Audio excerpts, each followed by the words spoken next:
So we're really delighted to have the films of Stan Brakhage here. We haven't had a show with his films since I think he passed away in our memorial show at that time.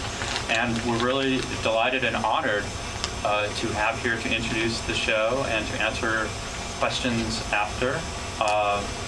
Marilyn Brakhage, who's married to Stan, is overseeing his estate. I hope she can discuss what she's doing here in Los Angeles on her first visit here, or not. But this is her first presentation in Los Angeles, right? So please join me in giving a warm welcome to Marilyn Brakhage.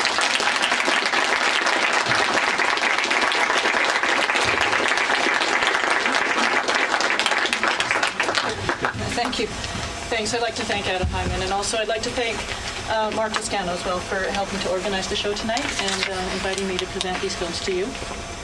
The reason I'm actually here this week is because I am also working along with Mark and the Academy Film Archive with the Criterion Company to do the transfers for the production of a second DVD set of Brakhage films. We came out with the first one.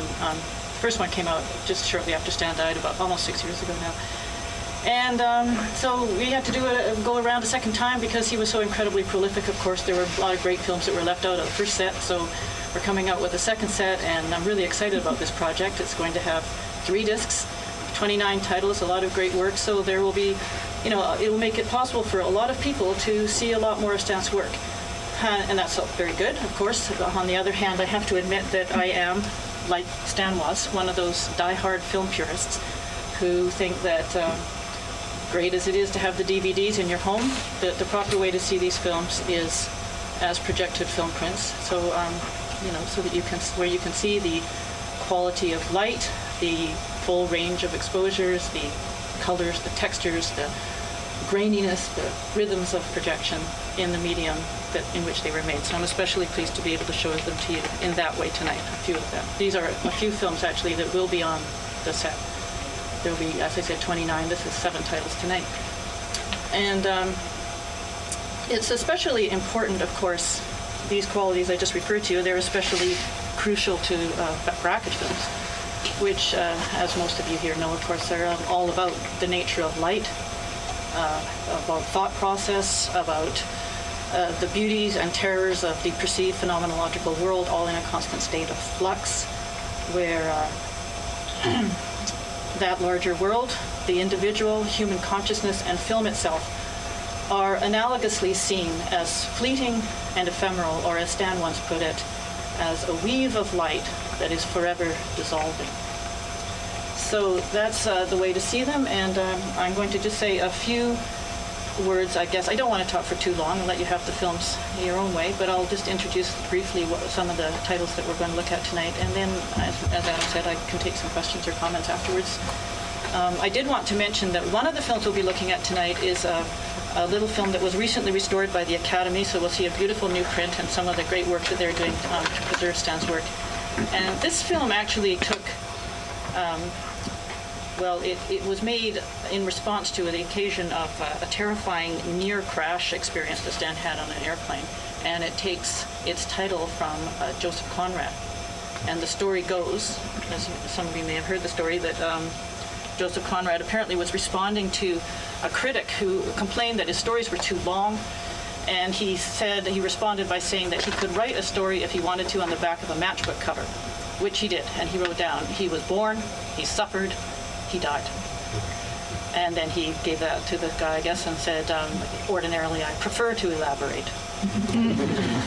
So this is Stan's abstract answer to that consideration in a crisis mode. It's actually, I guess, what his attempt to present an equivalent of what he actually saw in his optic feedback in this moment of crisis, or in these few minutes of crisis.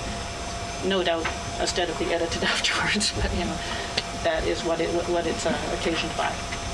But before we look at that, that's the film, He Was Born, He Suffered, He Died. Before that, we're going to look at a couple of films also made from the 70s, and then a couple that were made about 20 years later. And because I think that they show, there are some interesting parallels between the films from the 90s and those ones we're looking at from the 70s, I think, and also some interesting evolutions that you can see in his work. The first film we'll see will be The Machine of Eden, which is actually the second part of the trilogy of the Weir-Falcon saga, which is, on one level, it's a story, if you like, about, not a traditional story in the sense, but it presents a background story of an ill child and his altered states of perception in a feverish state. And then in the second and third parts, you see his renewed vision as he recovers and reemerges into the larger world. And so we'll look at the second part, The Machine of Eden. It's a very painterly sort of film with rich colors interwoven and with referring obviously to the myth of Eden, but also has a very romantic Blakean view. And for example, there's an aberration. You'll probably notice that there's a small aberration on the surface of the film in some of the images he shot. It's like a small granular circle, which he decided to use and incorporate. It becomes formally incorporated into the film as an interplay with other circular shapes, like the refractions on the camera lens and the shapes of the sun and the moon and so on. And that will be followed by the film Burial Path, which is one of his early so-called thought process films. It's a very delicate, elemental, transformational work, in which he said he was trying to grasp the process of forgetfulness. And then after he was born, he suffered, he died. We're going to look at these two films from the 90s. The first one is Visions and Meditation No. 4. And that is from a series of 4 films which were inspired by Gertrude Stein's Stanzas in Meditation, where, as you know, Gertrude Stein tried to liberate each word so that it would have a life of its own, and there was no sense of repetition. Each time you heard a word again, it was renewed, and its reverberations and its meanings were different because of context and so forth. And Stan was trying to liberate imagery in the same way, and he created this series of landscape films, and I just read what he said.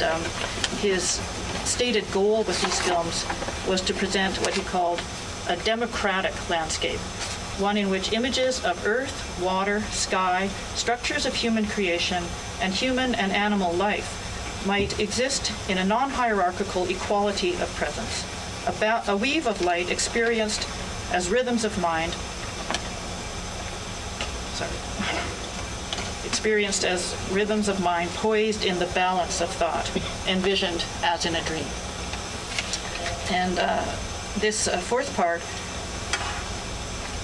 to me, it's reminiscent in some ways. Formally, it's reminiscent of The Machine of Eden in certain ways, but it's also,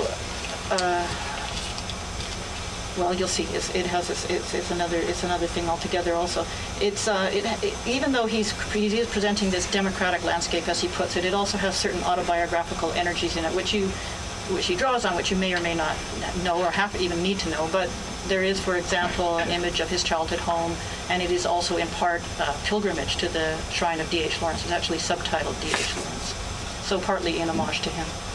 That's the shrine in Taos, New Mexico. And then Boulder Blues and Pearl's End. Well, whereas Burial Path was it's another thought process film. Burial Path was this very delicate, ephemeral piece, but what you'll see, Boulder Blues and Pearl's End, I think, is a much more terrifying vision of thought gripping at life. And it's very much more layered, literally layered. It's got multiple layers of superimpositions of photographic imagery, but also layers of paint added to that, and also an intermittent soundtrack.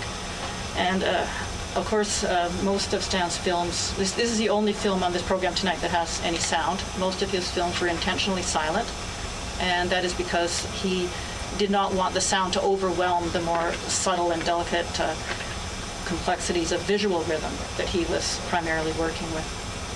And just another word, though, about thought process and what he meant by that, because the thought process to Stan included and was most essentially this source, the part of the mind where the shapes and colors and actually, sparking synaptical energies, where, if you meditated, he could be aware of this flow of undefined shape and color that was at the source and the ground for all of the later imagery and language and everything that comes from that. And he would try to show that, he tried to document that. And when he was trying to document that or make an equivalent of it, he often resorted to painting directly onto the surface of the film.